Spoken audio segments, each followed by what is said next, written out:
Good evening, and welcome to a private showing of 3 paintings. Displayed here for the first time, each is a collector's item in its own way.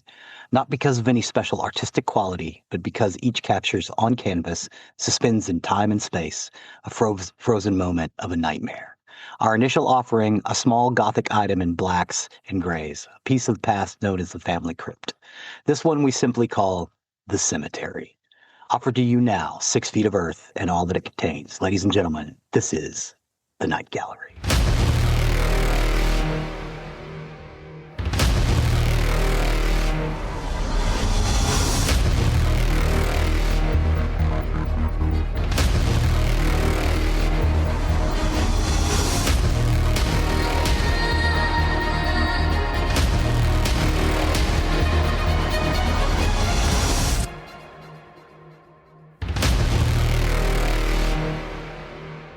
Welcome to episode 262 of Nerdery Murdery. Big 262, this is Zig with the Nerdery.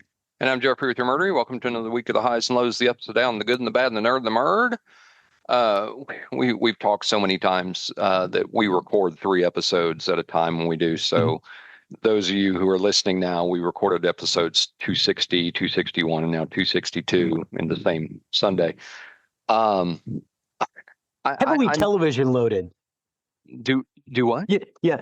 The Nerdery is heavily television loaded this recording session. Well, I mean, all I was going to say is I'm still so tired from my trip. Honestly, when we're done recording, I'm going to sit on my ass the rest of the day. I think you should. That trip just took it out of me. So, Chuck, I know you're listening right now. I will not be playing golf with you today. So, just so you know, on the day we recorded this, I did not play golf with you today, Chuck. Did not play golf with Chuck. No. Doesn't mean we don't love you. No. By the way, I think I told you our special Chuck tribute in our exclusive that we had. I told him about it, and he just laughed his ass off about it.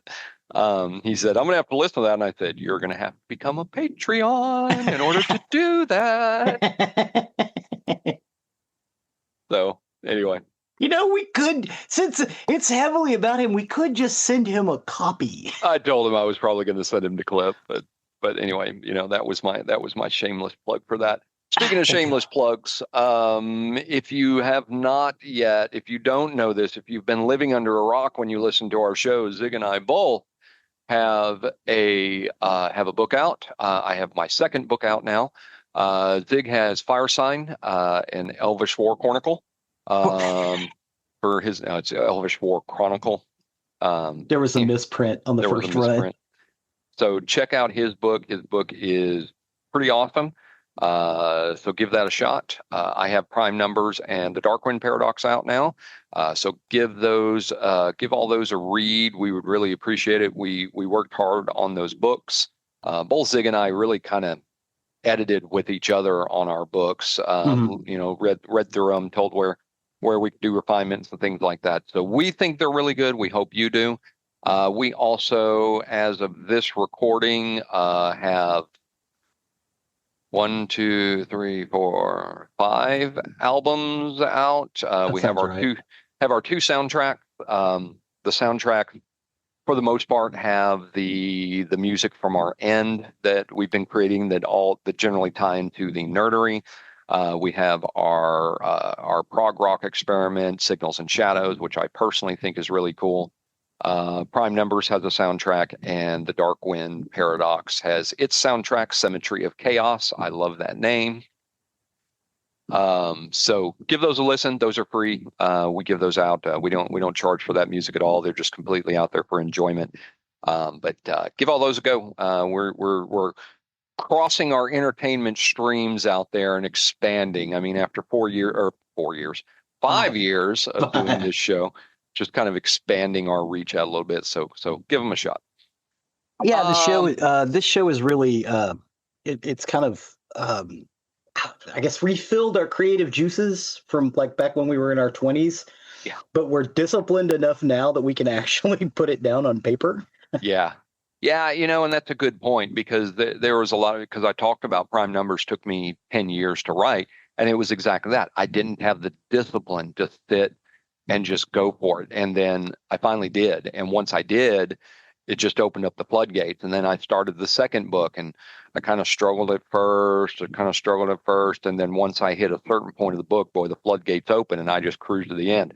I'm sitting there with book 3 right now. I'm kind of to the point where I'm kind of like, okay, I've written some cool stuff. Where am I going to go from here? And I'm just waiting for that key to go forward. Zig's working on his second book, which is very different than Fire Sign. It's going to be about a record store. Yes. So I think that'll be cool as well. So give a listen or read to the stuff we have out there. We would really appreciate it. I mean, like I said, it's just us expanding our entertainment wings a little bit. We think we're pretty good on the podcast, but those of you who have listened long enough know I have an ego that's bigger than me, so it's just maybe me. But we ask that you do. That's all I had. Do you want to take us over to the nerdy side of the house? Yes. Cool. So this is our expanding series into anthology television. We started this a few weeks ago. I think it was Jeffrey's idea. Hey, why don't we do the Twilight Zone? And I was like, well, if we do the Twilight Zone, we have to do the Outer Limits. If we do the Outer Limits, we got to do this. So I was like, why don't I just do a series? And I got into the path of writing them. So we have a bunch of these episodes that are together, these anthology series. This one we're going to talk about is Night Gallery, which didn't last very long, No. but it's been on television for years. It is okay. And in my humble opinion, Night Gallery to me was the scariest. Whereas the one we talked about, 261, Tales from the Dark Side, was just inherently disturbing. Like from the jump, from the first note of the theme song all the way to the end of the episode, just disturbing. Like it was like it was something you weren't supposed to be watching, or like it was But Night Gallery felt that way too. Exactly. It felt like forbidden. Again, Twilight Zone was fairly mainstream. You know, a lot of people watched the Twilight Zone. Tales from the Dark Side, Night Gallery, Creep Show, those shows felt forbidden, as I do air quotes. Yeah, they're very very indie, very underground. Yes, like maybe we shouldn't be watching these, but we did. Yeah. Night Gallery. Here, let me throw this out. Night Gallery is basically the gothic cousin of the Twilight Zone. Zone. It's darker, it's moodier, it's much more horror focused, it's much more cynical. And let me say this about Night Gallery. Rod Serling felt tired here. Yeah. And he was. We talked about that in the Twilight episode, the amount of hours he worked for the Twilight Zone. And here he felt very tired. He felt a lot more cynical. Yeah. In Night Gallery. So, because Night Gallery did a lot of focus, the Vietnam era, social distrust, very, very darker television landscape. And so when you look at Night Gallery, those of you who haven't seen it, if you watch it after watching Twilight Zone, Night Gallery kind of had it had more of a sadness to it that the Twilight Zone didn't have. Yes. Rod Serling feels older, like and kind of like he trusts humanity less. Yeah, and honestly, this takes place 10 years after the Twilight Zone. Yeah. So this is not. He hasn't aged that much. No. But he sure does seem like it. Yeah, and the Twilight Zone whipped his ass. Yeah. Not to put too fine a point on it, when he was doing the Twilight Zone, he was working 60, 70, 80, 90 hours a week, writing a lot of it himself, or if he didn't write it, he edited it himself, and then, the production schedule back because he started Twilight Zone, the pilot was 58, and then 59, 60, 61, 62, and I think 63. They were doing like 30 episodes a week or a year. Mm-hmm. That's a lot. Mm-hmm. That's a lot. And they had to recreate the wheel because it was an anthology series each and every time. And they did the same thing in Night Gallery, but it was fewer episodes. Which is amazing if you look at past television versus today. You Mhm. go into a lot of TV shows today, and their entire season is 10, 12 episodes, is an entire season. Yeah. Rarely do you get more than that. Like we're getting to the end of the latest season of The Rookie right now, and it's got 18 episodes in it. That's highly unusual in this day and age. But they split it up. Kind of the season that I'm on that we're in right now is almost like a 1A and a 1B. Yeah.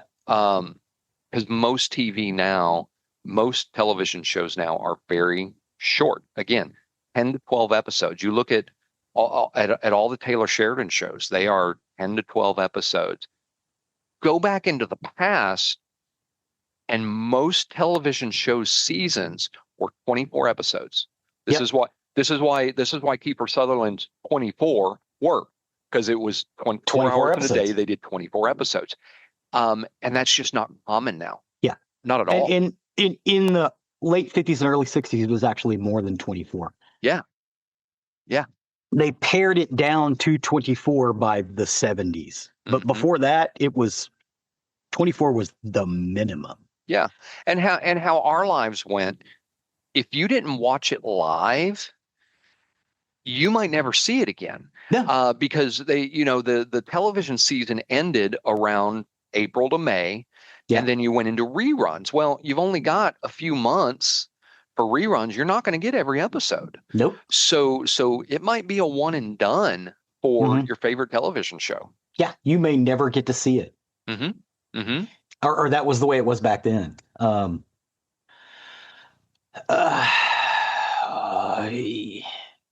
Looks like Night Gallery only had 43 episodes altogether. But here's the thing. Night Gallery wasn't just one episode. Some episodes were just one story. Some of them were 3 or 4. So, now granted, they were, truncated, but it is an anthology television series that aired on NBC from December 16th, 1970 to May 27th, 1973. So right before I was born. I didn't realize After I was born. Yeah, I didn't realize it was as old as it was. I thought Night Gallery was a lot newer, but this is from the early 70s. They just showed it in syndication later on. Yeah. It featured stories of horror and the macabre. Rod Serling, who had gained fame from an earlier series, The Twilight Zone, which we discussed, serves both as an on-air host of Night Gallery and a major contributor of scripts, although he did not have the same control of content and tone as he had on The Twilight Zone. Serling viewed Night Gallery as a logical extension of The Twilight Zone, but while both series shared an interest in thought-provoking dark fantasy, more of Zone's offerings were science fiction, while Night Gallery focused on horror or the supernatural. Serling appeared in an art gallery, setting up as the curator, and introduced the macabre tales that made up each episode by unveiling paintings by artists Thomas J. Wright and Jaroslav Jerry Geber that depicted the stories. His intro usually was "Good evening and welcome to the private showing of 3 paintings." Displayed here for the first time. Each is a collector's item in its own way, not because of any special art quality. Oh, I already did that. Regularly presenting adaptations of classic fantasy tales by authors such as H.P. Lovecraft, as well as original works, many of which were Serling himself. Night Gallery's multi-segmented presentation mirrored the EC horror comics of the 1950s and hadn't been seen on television before, except for on the one-off Trio of Terror episode of Thriller. The series was introduced with a pilot television film consisting of 3 segments or movies that aired on November 8th, 1969. All 3 were written by Serling, with the second segment of the film, Eyes, being the directorial debut of Steven Spielberg, as well as one of the last acting performances by Joan Crawford. Spielberg went on to direct a segment in the first season of 1970 titled Make Me Laugh, which was another Serling teleplay. The segment was shot as one long take, and Spielberg said he was appalled network execs due to its unorthodox style. According to Rod Serling's wife, Carol, NBC envisioned Night Gallery as being a show about action, ghouls, and gore, while Serling was fine with having horror elements. He wanted to be infused with social commentary. Some of Serling's scripts were rejected by producer Jack Laird. He was a fan of the classic Universal monster horror films and preferred the NBC's vision of the show. Night Gallery was initially part of the Wheel series called 4-in-1s. This 1970 to 71 television series rotated 3 other shows with Night Gallery, including McCloud, San Francisco International Airport, and The Psychiatrist. When 4-in-1 was canceled, McCloud joined another Wheel series, the NBC Mystery Movies, and Night Gallery was spun off as a standalone series. In its second season, Night Gallery included original comic blackout sketches between the longest story segments in some episodes, conceived by Jack Laird, the producer. Most of the blackout sketches were written by Laird himself, and they often featured supernatural characters such as vampires and black comedy situations. The inclusion of the short blackout sketches meant that some episodes in the second season had up to 4 different segments, including Count Dracula, played by Cesar Romero, trying to withdraw blood from a blood bank. The actress who played the blood bank's nurse, E.J. Peaker, later said in 1998 that she remembered the director of A Matter of Semantics to be Steven Spielberg. However, Spielberg said in 2023 that he was fired from the show after directing Make Me Laugh. Jack Laird is officially credited as a director of A Matter of Semantics. Rod Serling wasn't happy with these blackout segments. He didn't think they fit.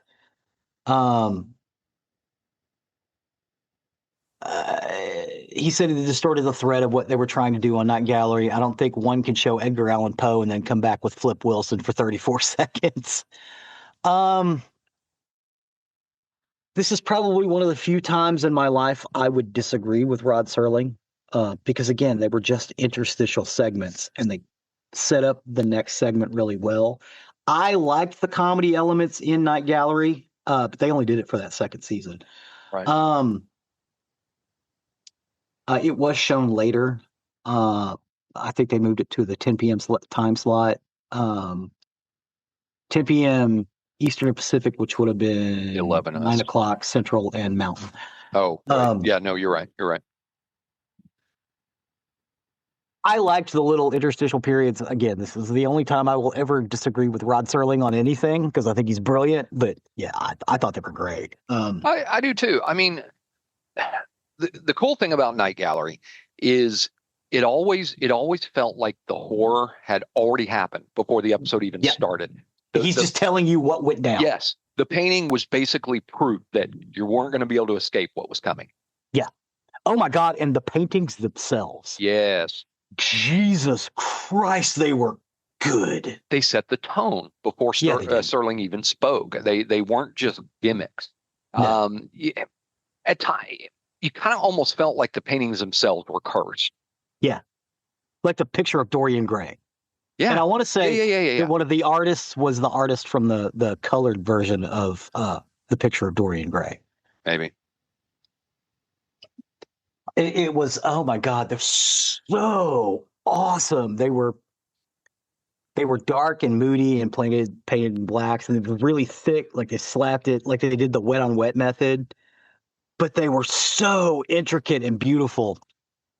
Well, and I would like to have some prints of some of those paintings. I'm going to be honest; they're beautiful. Let's say this with let's combine up Twilight Zone, Outer Limits, and Night Gallery.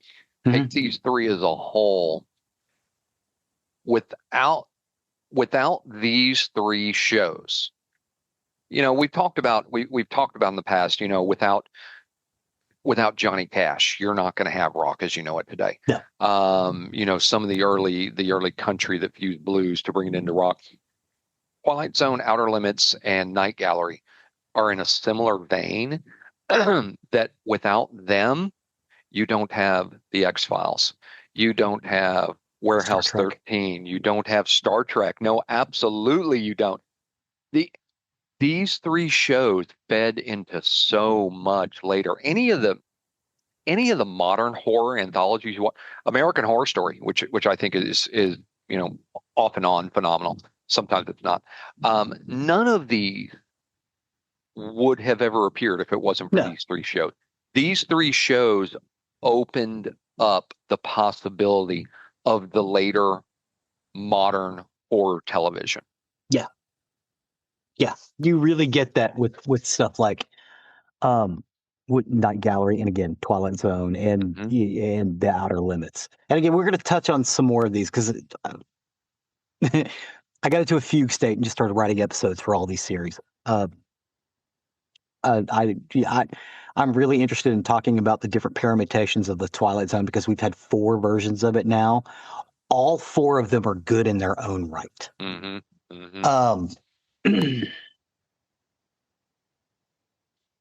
So NBC did move the show from Wednesday to Sunday in that 10/9 p.m. time slot. Regarding these changes, Serling said at the time, "I'm fucking furious." This is a direct quote from Rod Serling. "These people are taking what could have been a good series and they're so commercializing it, it's not going to be commercial." Serling added that they wanted considerable action as opposed to anything insightful, cerebral, or sensitive.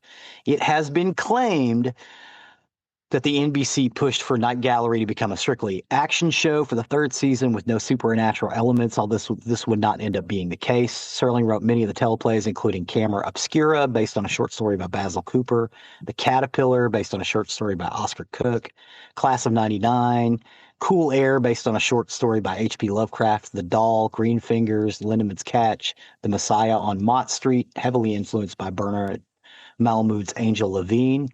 Non-Serling efforts included The Dead Man, I'll Never Leave You Ever, Pickleman's Model, based on a short story by H.P. Lovecraft, A Question of Fear, Silent Snow, Secret Snow, and The Sins of the Father. Robert Bloch wrote 2 teleplays for the show. Lagoda's Heads was based on the story by August Derleth. Last Rites of a Dead Druid, originally an adaptation by Bloch of the H.P. Lovecraft Hazel Heald collaboration Out of the Eons. However, Bloch's script was not used, and the episode was rewritten and retitled. As a result, The Last Rites of the Dead Druid bears no resemblance to Out of the Eons. The show featured various composers. The original pilot theme and background music was composed by Billy Goldberg. The theme for the first 2 seasons composed by Gil Mell, if noted for being one of the first television openings to use electronic instruments. For the 3rd season, Mel's theme was replaced by a more frantic orchestra piece by Eddie Salter. Currently, no music for the show has been released commercially. While Serling was displeased, was displeased with the creative interference on Night Gallery, he still mentions they're tearing down Tim Riley's bar as one of the best pieces of work he'd ever written, putting it above even his Twilight Zone material. Serling's Night Gallery introductions were parodied on The Simpsons' 4th and annual Treehouse of Horror, specializing in special in 1993 at a wraparound structure featuring Bart Simpson in the Serling role. Tiny Toons did it. Mexican director Guillermo del Toro has cited show as a major influence. Yeah, no shit. In 2023, Entertainment Weekly included it in their list of 21 best horror anthologies. Yep. Night Gallery was nominated for an Emmy Award for its first season episode. They're tearing down Tim Riley's Bar as an outstanding single program on American television in 1971.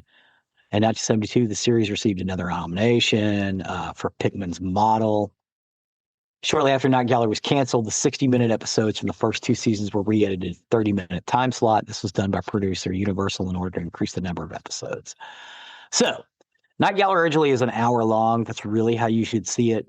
Because what they did was they cut them up because they're interstitial segments, each one with a painting and various other things. So in syndication packages, you could get it as an hour or you could get it as a half hour. You want to see it as an hour. They did have to do some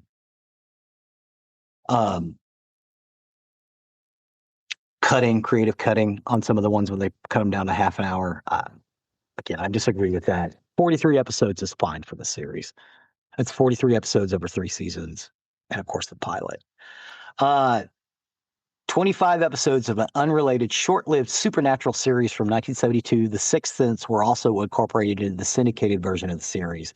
The show was also produced by Universal and shared many of the same actors as Night Gallery. Serling was paid $100,000 to film introductions for the episodes for The Sixth Sense. Now, The Sixth Sense is nested inside of Night Gallery, and they will be part of the Night Gallery episodes, but it's Marianne Mobley and Gary, what the hell was his name? Oh my God, I have this in my notes.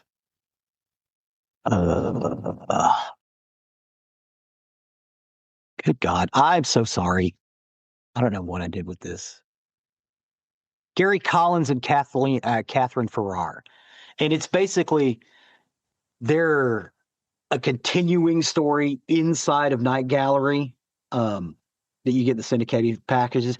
I did not know that it wasn't originally part of Night Gallery, but there's about 25 episodes of those, and they're shorts. Mm-hmm. But there'll be pieces of Night Gallery inside of Night Gallery itself. But then again, they did those syndication episodes and cut them down to half an hours, and both Rod Serling and Jack Laird, who were kind of at odds during the production, they were both really angry with the syndication edits. Some directors were allowed input before their segments were edited for syndication, including Janel Swarak. When asked what he thought about the show's syndicated version, Swarak said in 1998, "What they've done is absolutely criminal, but they don't give a shit. They always have been the disease of Hollywood. They don't care about the past. All they care about is making a lot of money now." Swarak additionally said that he had stopped watching the show since syndicated versions were still being heavily used on television at that point. The original uncut, hour-long version of the series, and without the addition of the Sixth Sense episodes, has been shown on Starz Encore Mystery Premium Cable Network. The show has aired the 30-minute syndicated format several markets through Retro Television Network in the past. MeTV has broadcast rights for Night Gallery and aired the show in its syndicated 30-minute format, including the episodes with the Sixth Sense. Comet TV also airs the syndicated, so you can actually watch it on regular television.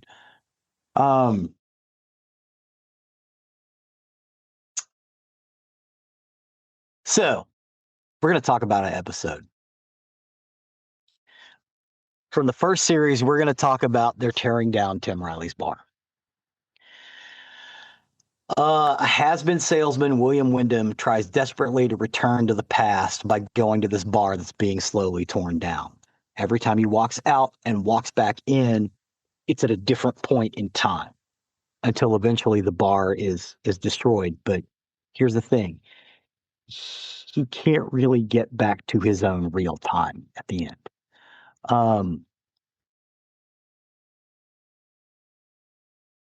They call this Rod Serling's greatest obsession, and there is a video with ads, or there's a video with bits of that episode in it, which you can see in our YouTube playlist. The problem is not a lot of the stuff from Night Gallery exists. Now, you can purchase the season episode on Amazon for like $15. I would recommend it. Because of the problem with the syndication, you will actually want to try to see this in the full hour format because it's better. But I would also like to see, personally, I would like to see the full hour of Night Gallery returned, as well as the Sixth Sense segments. You know, it's funny as I'm sitting here just looking through the episodes, because this is another one I haven't seen in 40 years. Mm-hmm. Escape Route in the pilot season about the fugitive Nazi. I remember that one. I remember it well. Yeah. What's amazing is these episodes, because again, they would do one. Usually they did 2 or 3, and in the case of the second season, they do 3 with a little comedy excerpt, which is like half a minute to a minute long. So these stories are only like 20 minutes long. Oh my God, and I remember this one too. Yeah. Wow. Which one is the bar one? They're tearing down Tim Riley's bar. Tearing down Tim Riley's bar. This is the one he won the Emmy for, and Serling believes it was the best piece of stuff he'd ever written. In season 2, Little Lost Girl, and I do have some stuff on Little Lost Girl, some scenes. A scientific genius is troubled by the death of his daughter. It's based on a short story of the same title by Edward Charles Tubb. The running time at broadcast was 16 minutes and 35 seconds. The complete series DVD set includes an extended version of 22 almost 23 minutes as a bonus feature. The episode also reuses scenes from the movie Colossus: The Forbidden Project. It stars Ed Nelson, William Wyndham, Ivor Francis, and John Lascelles.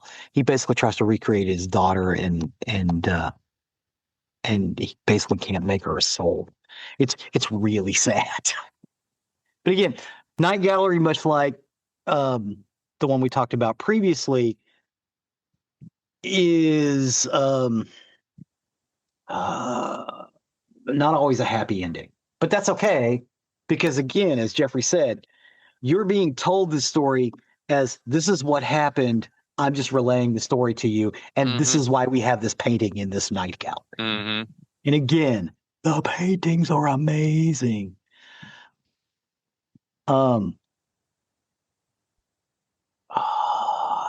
Season 3, Death on the Barge, which was directed by Leonard Nimoy and written by Halstead Wells. It stars Leslie Ann Warren, Lou Antonio, Brooke Bundy, Robert Pratt, Jim Bowles, Artie Spain, Dorothy Conrad, and Dee Dee Young. These are all Twilight Zone and the stable of people who did stuff like this back then. A fishmonger ignores his friend's warning when he falls in love with a vampire, played deftly by Leslie Ann Warren. It is based on a short story, The Canal, by Ever Worrell, and it is the first thing that Leonard Nimoy ever directed. That was from season 3.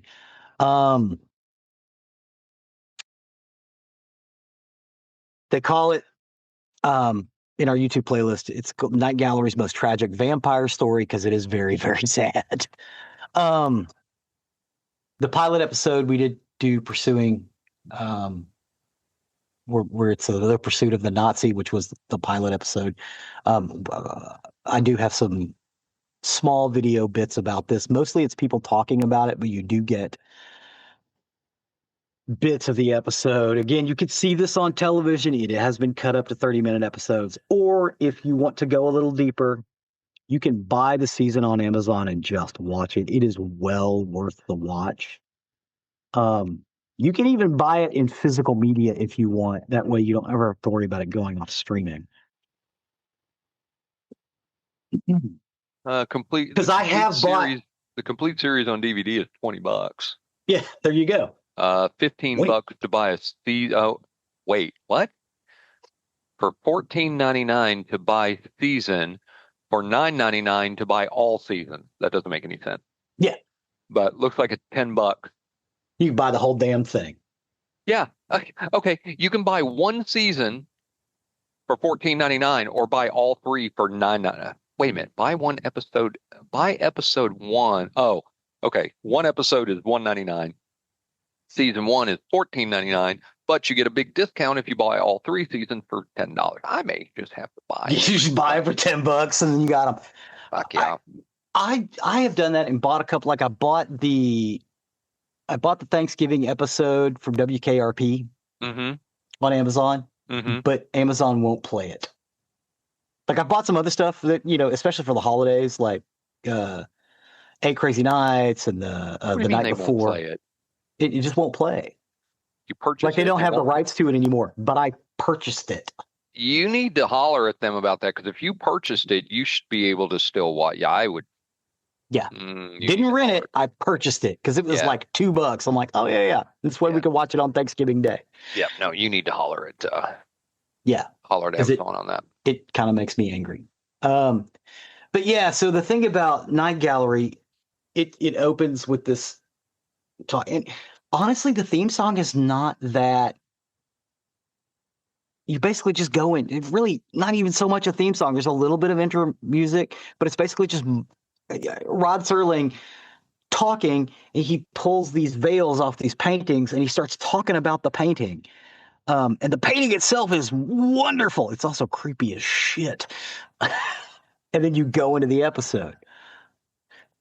It is amazing how it's set up. Again, they paid him $100,000 to do the intros to the Sixth Sense episodes. I always viewed those as part of Night Gallery. I didn't realize for years that they weren't originally part of it, that they were something else that was supposed to be going on at the same time, but they just paid Rod Serling to do the openings for them. What I would like to see personally is the full episodes with the Sixth Sense thrown in there. I think that would be perfect. That would be the best of both worlds, because I like the Sixth Sense stories. I think were really interesting. And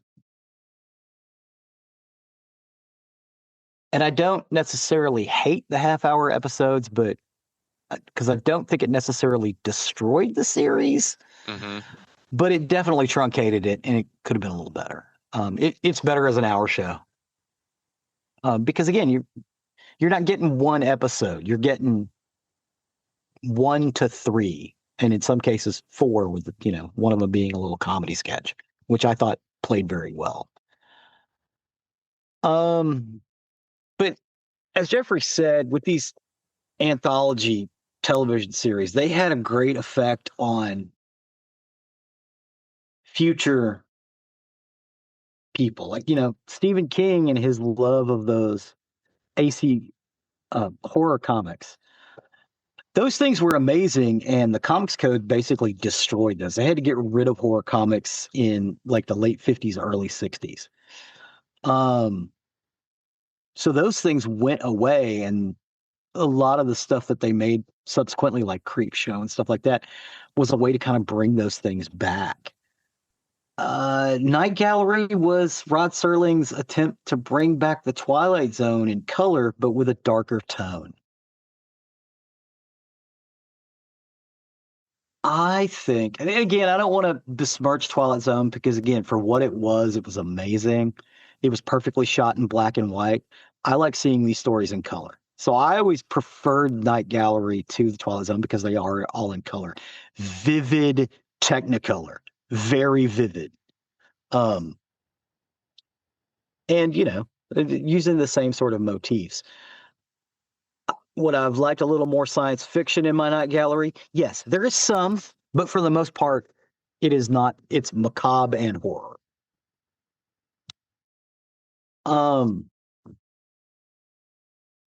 But to be honest,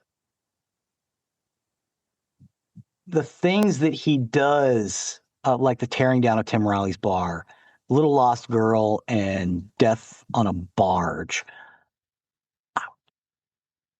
that's some really powerful shit, Well, and the whole thing with Night Gallery is the atmosphere in the show was thick. Yeah. I mean, even quiet scenes felt very uncomfortable, and that was, go back to Tales from the Dark Side that we covered, and now this one as well. Both of these had their own individual ways of making you feel uncomfortable. Yeah. Of making you feel unsettled. Yeah. And, and the horror in Night Gallery generally didn't come from monsters. It came from the inevitable. Yeah. Or people. Yeah. Yeah. In some cases, the monster was the protagonist. Yes. Yes. Because Night Gallery really understood that creepy and tragic often worked a whole lot better together than creepy and violent. Yes. Creepy and tragic do work, or inevitable do work really well together. Yeah. Oh my God. Great job. Creepophile. Yeah. Night Gallery's unsettled. I'm just thinking about it being all unsettled now, and it's broad daylight. Yep. Yeah. Again, Night Gallery is one of those shows that you definitely want to check out. And again, you can go see it for free in the half-hour format. But as Jeffrey said, if you buy the whole damn thing for $10, you're going to get more than $10 worth of entertainment out of it. Oh yeah. Yeah.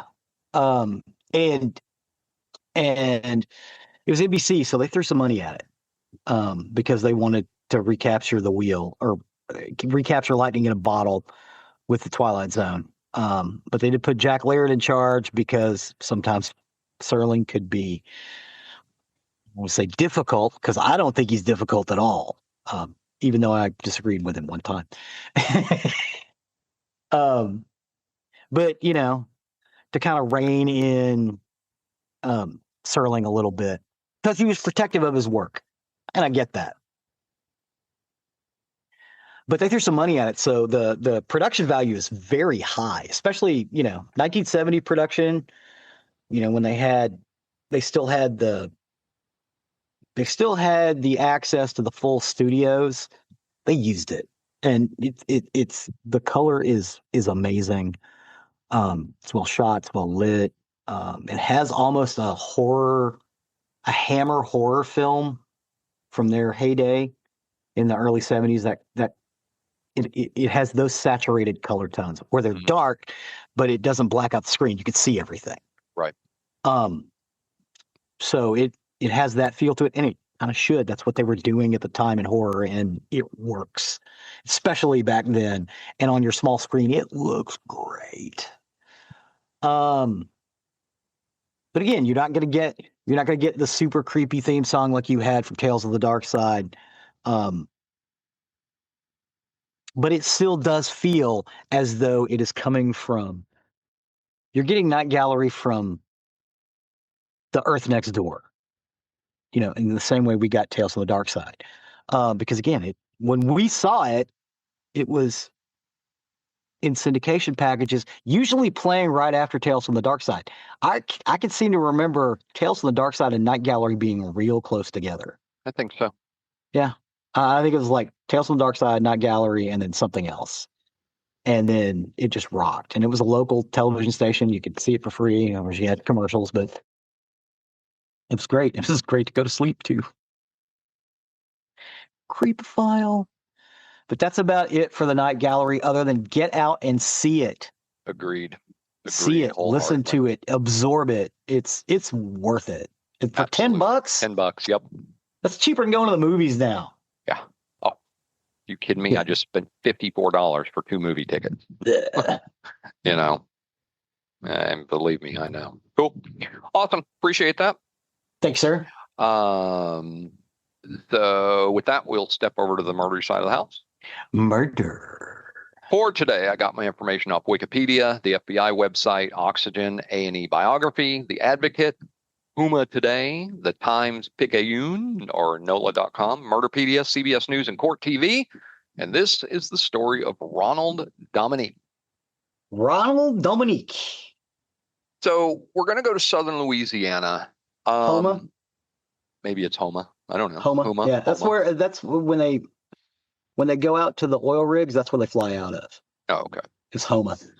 Southern Louisiana, if you've never driven southern Louisiana, there are long, and I mean long stretches of highway through the marshland, through the bayou. You've got small towns that sit between water trees, miles of isolation. Miranda and I took a road trip from DFW to New Orleans once, and man, those roads go forever without anything. I mean, there's nothing, nowhere to stop, and it's just miles and miles and miles. And kids, and if there's more than 6 inches of water in a place, there's probably an alligator in it. No, probably.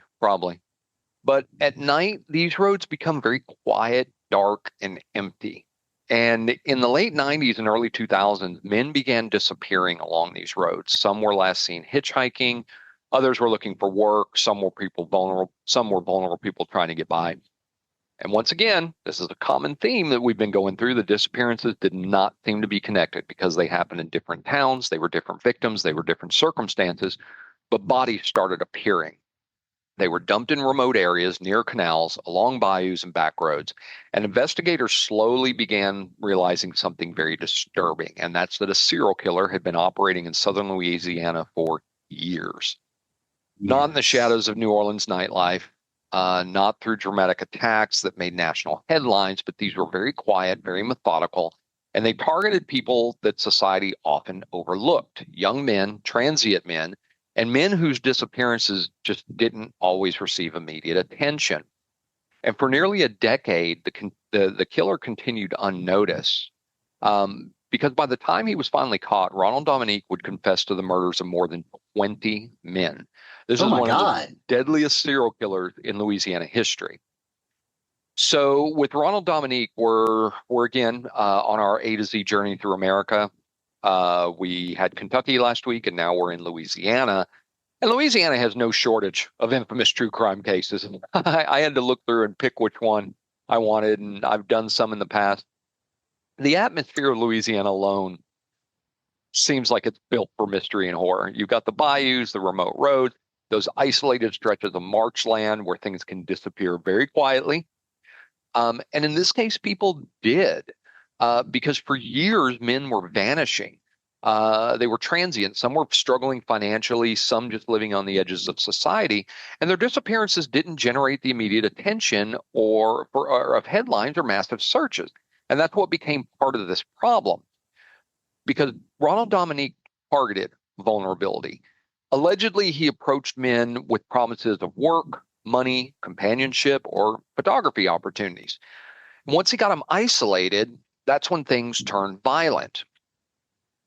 By the time authorities connect these murders, more than 20 victims had been killed across multiple parishes in southern Louisiana. And what makes this case particularly haunting or disturbing is really how long it continued. Again, as I said, for nearly a decade, the bodies started being discovered in remote areas. The victims were spread across communities, and you had a killer who was very quietly operating in the background. So Joseph Ronald Dominique was born in 1964 and raised in Louisiana. By most accounts, he struggled socially for much of his life. He was described as very awkward and often isolated. Hello, patterns. He reportedly had difficulties maintaining employment and relationships, and he drifted over jobs over many years. At one point, he supposedly had ambitions involving politics and local public life, but that never materialized in anything substantial. So eventually he just settled into a very quiet, largely unnoticed existence in southern Louisiana. Kids, also, the people in southern Louisiana, it is very hard to be isolated with these people. Their idea of personal space is inside your shirt. Yeah, that's very true. They're very friendly. From outside appearances, and we've heard this before, there was very little about him that stood out, that immediately stood out. And that normal appearance would later become what was one of the most unsettling parts of this case, because according to investigators, while Dominique lived an otherwise unremarkable life, he was simultaneously targeting vulnerable men across Louisiana. For years, no one realized a serial killer was operating in the region. Investigators believe that he began his killing in the late 1990s. Again, they were primarily young men, most vulnerable in some way. Some were homeless, some struggling financially, drifting between jobs or temporary living situations. Others were openly gay or believed they were meeting Dominique for consensual encounters. The offers he gave victims, like I said, the work, the photography, companionship, or place to stay, it gave him a way to isolate victims without immediately raising suspicion. But once alone, that's when the encounters turned violent. Many were strangled, and after the murders, the bodies were often dumped in remote areas near canals, bayous, rural roads, isolated marshland, because the geography itself worked in Dominique's favor. As I said at the beginning, there are vast stretches of isolated terrain, and you can't even imagine how vast these stretches are until you drive on a highway through southern Louisiana, because as you go in through DFW, you go out on 20, and then you take a little right turn off the highway into a state highway. And boy, once you're on that thing, hope you peed, because there ain't nowhere to stop. Nope. Until you get a lot closer to New Orleans. And this is a place that has waterways, brush, rural back roads, and bayous, tidal flats. Yeah, and these are places where bodies might not be discovered immediately, and in a lot of the cases, victims remained identified for very long periods of time. But as bodies began appearing across multiple parishes, investigators were struggling to connect the cases because they were different jurisdictions, different victims, and different disposal sites. Now, we're in the late 90s to the early 2000s. We have more coordination of jurisdiction, but I want to go back to the remoteness of Louisiana roads. That's where things became very difficult because they were so spread out.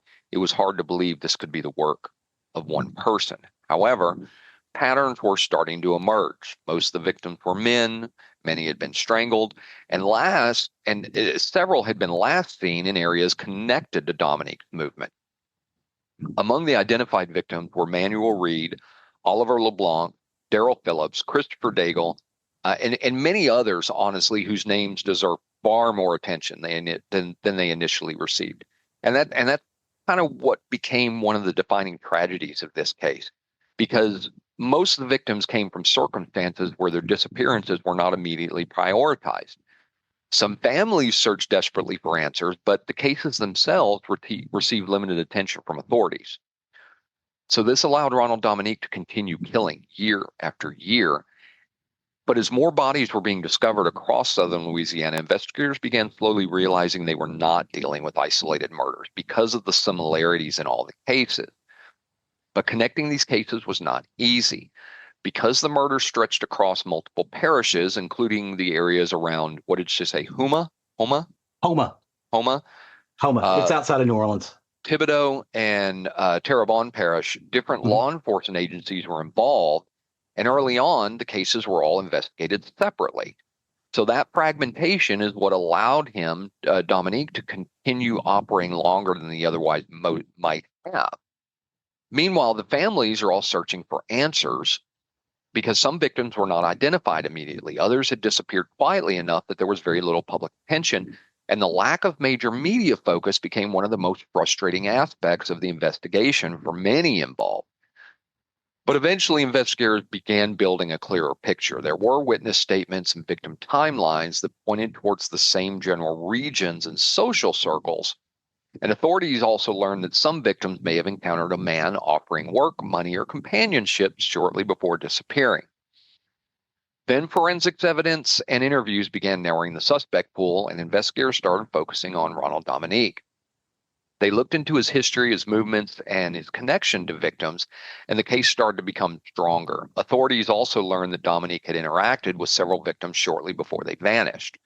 So in 2006, he was arrested, and once in custody, investigators said he started confessing. And these confessions painted the horrifying picture of not one or two murders or even a short spree, but killings carried out across southern Louisiana while victims disappeared quietly into the bayous and back roads. And by the end of the investigation, Dominique would confess to the murders of 23 men. This makes him one of the deadliest serial killers in Louisiana history. After his arrest, he faced mounting evidence connecting him to multiple murders. Investigators interviewed him extensively. Over time, he admitted responsibility for 23 men, as I had said, committed between the late 1990s and 2006. And the confessions really kind of stunned investigators, not just because of the number of victims, but because the killings had continued for so many years without being fully connected. And as the details emerged, that's when they described the pattern they had all been seeing: the vulnerable men being offered work, isolating them, strangling before dumping them.